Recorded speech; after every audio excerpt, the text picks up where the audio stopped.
Hello friends. आज हम बात करेंगे ईएमआरएस स्टाफ सिलेक्शन एग्ज़ाम के बारे में जो 2025 में होने वाला है, जिसमें हॉस्टल वार्डन के पद के लिए जो हमारी रणनीति रहेगी उसके बारे में हम जानेंगे। जो एग्ज़ाम ईएमआरएस एसएससी के थ्रू कराने वाला है। इस एग्ज़ाम में टोटल वैकेंसी जो है वो है 635 और मेल के लिए जिनमें से रहेंगी 340 और फीमेल के लिए रहेगी 289। इसमें जो प्री में सिलेक्शन होगा वो टोटल वैकेंसी का 10 गुना रहेगा। मतलब 635 का लगभग 6350 प्री के लिए सिलेक्ट होंगे कि सब्जेक्ट वाइज हमें कैसे इसकी तैयारी करनी है ताकि हम प्री क्वालिफाई करके मेंस में जा सकें। जिसमें आप देखेंगे कि जो जनरल अवेयरनेस है हमारा, इसमें 2 पार्ट में डिवाइड रहेगा। पहला तो जनरल नॉलेज और करंट अफेयर्स। जैसा कि आप जानते हैं कि जनरल नॉलेज खुद में एक बहुत बड़ा सब्जेक्ट है, जिसमें आपका रहेगा हिस्ट्री, पॉलिटी और इकोनॉमिक्स। आप एकदम से अब इतना समय नहीं बचा है कि आप ये पूरा सिलेबस कंप्लीट कर पाएँ। तो जैसा कि टाइम बचा है उस हिसाब से देखें तो अगर आप करंट अफ़ेयर्स को 1 साल का करंट अफ़ेयर्स लेकर चलते हैं और उसको कंप्लीट कर लेते हैं, तो आपके लिए उसमें से क्वेश्चन 5 में से 4 क्वेश्चन आपके आ जाएँगे। और जो सब्जेक्ट अपना बचा जनरल नॉलेज, इसके लिए आप लूसेंट पढ़ सकते हैं। मैंने देखा है कि लूसेंट में से maximum question as it is वैसे ही छपे मिल जाते हैं। अगर आप जनरल अवेयरनेस में 10 में से 7 नंबर भी ले आते हैं तो आपके लिए बहुत बढ़िया रहेगा। आगे हम देखते हैं, अगला सब्जेक्ट है आपका रीजनिंग। रीजनिंग में आपका फर्स्ट तो रहेगा puzzle, seating arrangement, data sufficiency, inequality, blood relation, direction and test, Venn diagram.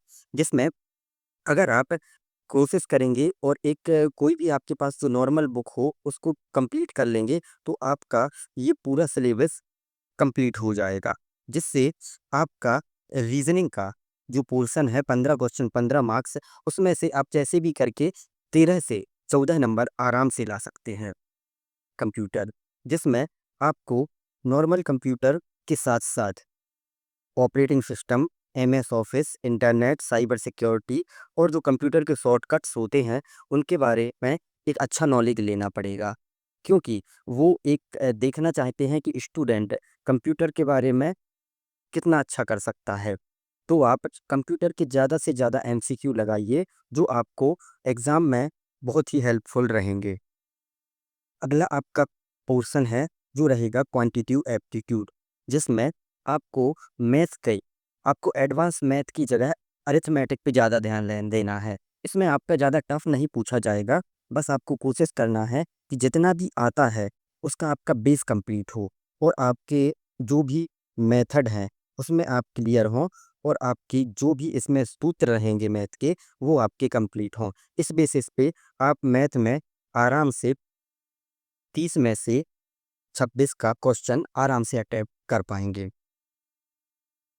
अगला जो आपका पोर्शन रहेगा वो रहेगा लैंग्वेज। लैंग्वेज में ऐसा है कि आप जो भी लैंग्वेज सेलेक्ट करते हैं, हिंदी, इंग्लिश या आपकी जो भी लोकल लैंग्वेज है, उसमें से आप सेलेक्ट कर सकते हैं। लैंग्वेज में आपको ध्यान देना है कि लैंग्वेज के 15 क्वेश्चन ऐसे आएँगे जो बेसिक रहेंगे।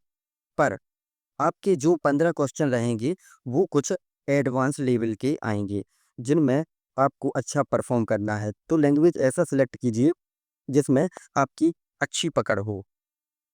आगे आप ऐसा कर सकते हैं कि ज़्यादा से ज़्यादा इसके टेस्ट लगा लीजिए और कुछ एमसीक्यू जो आपका पहले से सिलेबस या फिर आपके पास जो भी मटेरियल है, उसमें से आप एमसीक्यू लगा सकते हैं।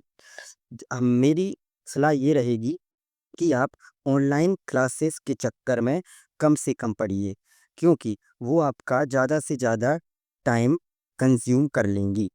आप कोशिश कीजिए कि आप जो भी पढ़ रहे हैं वो बिल्कुल सटीक हो, क्योंकि आपके पास मेरी मान के चलिए 30 से 50 दिन का समय बचा हुआ है, जिसमें अगर आप ऑनलाइन क्लासेस के चक्कर में पड़ जाएंगे तो आपको बहुत ही कम मटेरियल मिलेगा। आपकी 1 घंटे की क्लास में आपको मुश्किल से 15 क्वेश्चन वो कराते हैं, जिसमें आपका वैसे भी चांस नहीं है कि उसमें से क्वेश्चन आएँ।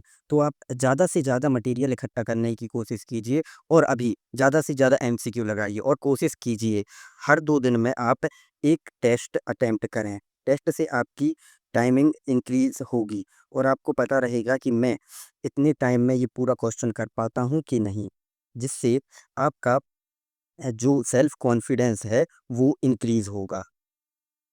आगे अगले वीडियो में हम ये जानेंगे कि हम कैसे इसका जो सटीक स्ट्रैटेजी है वो फॉलो करके लास्ट टाइम में इस पेपर को क्रैक कर सकते हैं। तो आप इस चैनल को सब्सक्राइब कर लीजिए क्योंकि हम आगे ऐसे ही वीडियो लाते रहेंगे। Thank you.